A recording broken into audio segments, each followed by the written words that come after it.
The auditorium buzzed with low whispers, a restless energy moving through rows of students dressed in hope and ambition. Cameras were ready, phones held tightly, waiting to capture a moment they believed would inspire their future. When Steve Jobs finally stepped onto the stage, the noise faded almost instantly, as if the room itself was holding its breath. He didn't wave. He didn't smile the way they expected. His presence wasn't loud, it was heavy, almost fragile. Dressed simply, he looked less like a powerful CEO and more like a man who had seen something the rest of them hadn't yet. He stood at the podium, gripping its edges for a brief second, as if grounding himself in the moment. The spotlight cast a soft glow on his face, revealing something unusual. There was no excitement in his eyes, only a quiet intensity. The kind that makes people uneasy without knowing why. He looked out at the sea of eager faces, students ready to hear secrets of success, formulas for greatness, shortcuts to becoming the next big thing. But instead of beginning right away, he paused. A long pause.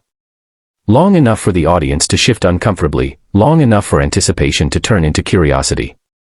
It felt intentional, like he was measuring the silence, letting it sink deep into every corner of the room.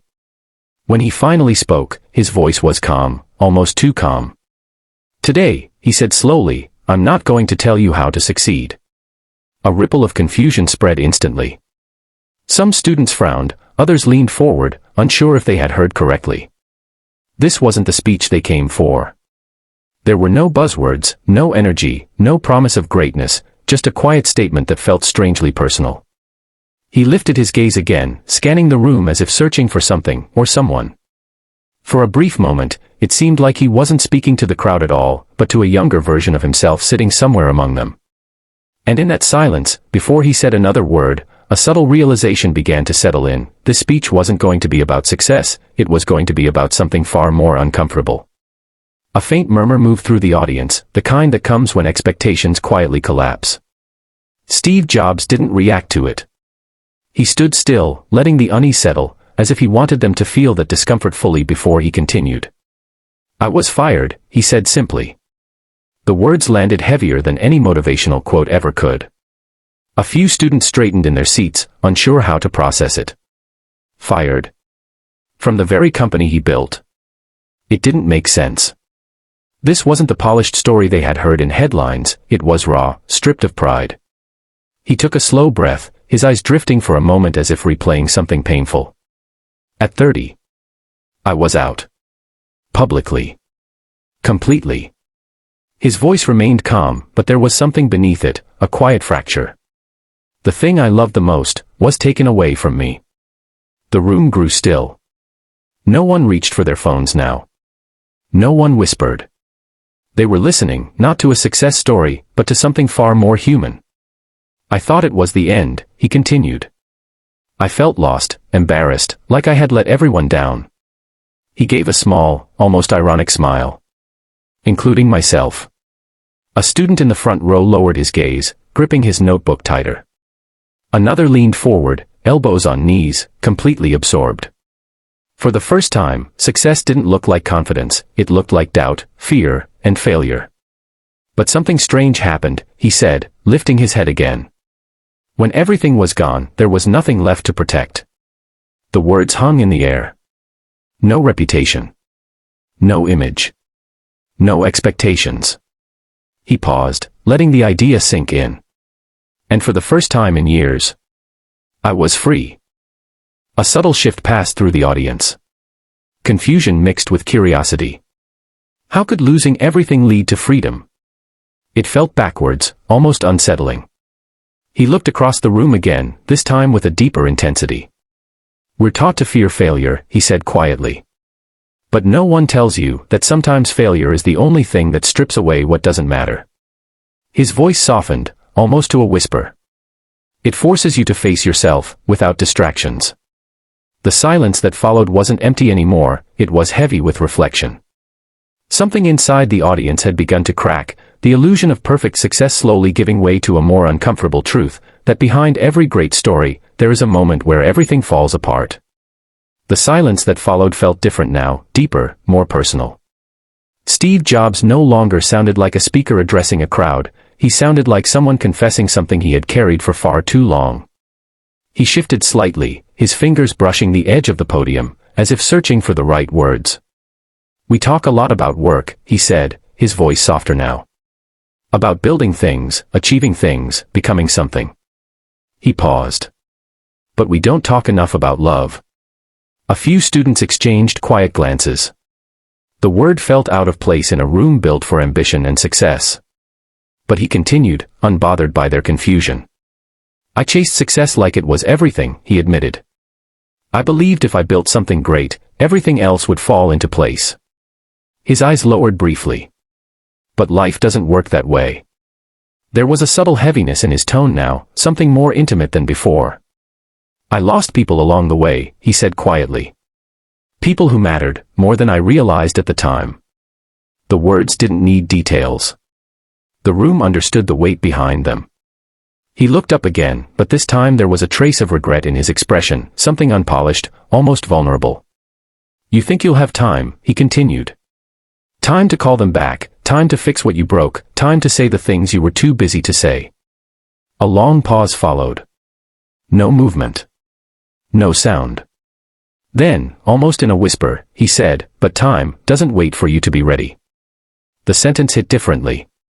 It wasn't advice, it was a realization. Somewhere in the back row, a student swallowed hard, suddenly thinking about someone they hadn't spoken to in months. Another stared down at their hands, lost in a memory they hadn't meant to revisit. "I learned that too late," he admitted, his voice barely above the silence. The room felt heavier than before, as if every person was now carrying a thought they didn't come here with. This wasn't about business anymore. It wasn't about innovation. It was about something far more uncomfortable, regret. He took a slow breath, steadying himself, but the shift was clear now. This wasn't just a speech. It was a warning hidden inside a story. Steve Jobs lifted his head again, and this time there was something different in his eyes, no hesitation, no softness, just a quiet certainty that made the room feel even smaller. He let his gaze move slowly across the audience, as if he wanted to look at each person individually, to make sure they were truly listening. "Every morning," he began, his voice steady, "I used to ask myself one question." He paused, just long enough for the tension to build. "If today were the last day of my life, would I want to do what I am about to do today?" A faint, uneasy shift moved through the crowd. Some students straightened, others avoided eye contact altogether. The question felt too direct, too real. And whenever the answer was no for too many days in a row, he continued, "I knew something had to change." He stepped slightly away from the podium now, no longer hiding behind it, as if the distance made his words harder to ignore. "Because one day," he said slowly, "that question won't be hypothetical anymore." The air in the room seemed to tighten. No one laughed this time. No one whispered. "You don't get a warning," he added, his voice lowering. "You don't get extra time to fix things, or to become who you were always planning to be." His eyes softened, but the intensity remained. "And in that moment, all the things you thought were important won't matter at all." A deep silence settled over the audience, heavier than anything before. "Your job title won't matter," he said. "Your bank account won't matter. The opinions of people you tried so hard to impress won't matter." He paused again, letting each word sink in like a weight pressing down on every chest in the room. "The only thing that will matter," he continued quietly, "is whether you lived honestly. Whether you loved deeply. Whether you had the courage to be real, before it was too late." Somewhere, a chair creaked softly, the only sound breaking the stillness. A few students blinked rapidly, trying to hold themselves together. Others stared ahead, frozen, as if afraid that even moving would shatter something inside them.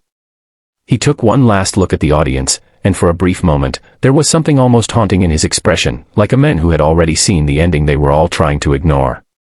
For a moment, it seemed like the speech was over. Steve Jobs stepped back toward the podium, his hand resting lightly against it, as if deciding whether to say more or let the silence speak for him.